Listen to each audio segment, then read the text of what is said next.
Antoine était trop précieux pour que son nom ne serve pas de moteur en fait pour aider d'autres jeunes. Antoine était comme ça, était quelqu'un de très généreux.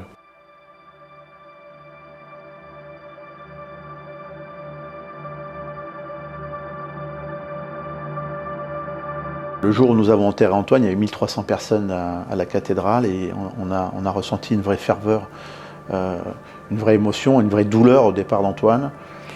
Et puis il nous est apparu à la famille un monde qu'on ne souhaite à personne. Et puis quand un drame pareil arrive, on ne l'imagine pas ce drame-là. Les frères, les sœurs, les mamans, les papas ont une perte de repères extraordinaire. Et notre travail à nous, c'est de les aider à passer ce moment douloureux. Et comme aujourd'hui c'est rentré dans une case d'accidentologie, tout ça, les aides ne sont pas là. Moi j'ai eu à payer mes psychologues, j'ai eu à payer même l'ambulance qui m'a conduit du lieu du drame à l'hôpital. Il n'y a pas d'assistance aujourd'hui. Donc on est là pour assister les gens dans leur récupération psychologique, dans leur aide administrative. Pour moi c'est insupportable. Les gens ont besoin de dignité dans ces moments-là et nous sommes là pour les aider à se sentir un peu mieux.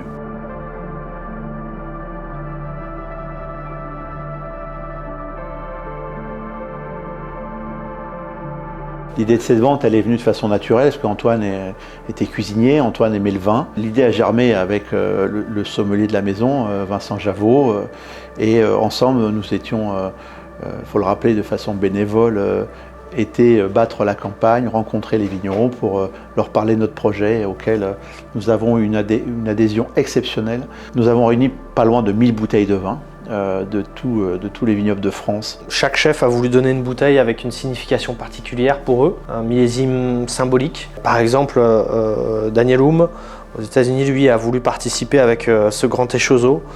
2017, c'est l'année où Antoine a travaillé là-bas. Le chef Aleno, qui a tenu à participer également à cette vente et qui a offert un sauterne du château d'Yquem, 67. Ce flacon appartenait à la famille et aurait dû être bu au mariage d'Antoine. Donc des flacons de divers horizons, avec beaucoup d'histoire derrière chacune des bouteilles.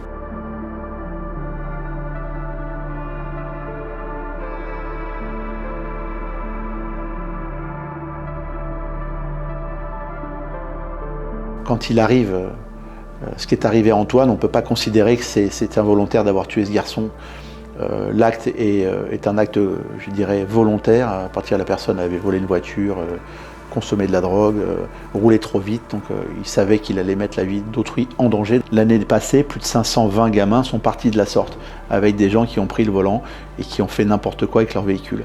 Donc il est temps aujourd'hui, à titre aussi d'éducation, de faire comprendre qu'un outil comme une auto peut créer des dégâts familiaux très importants.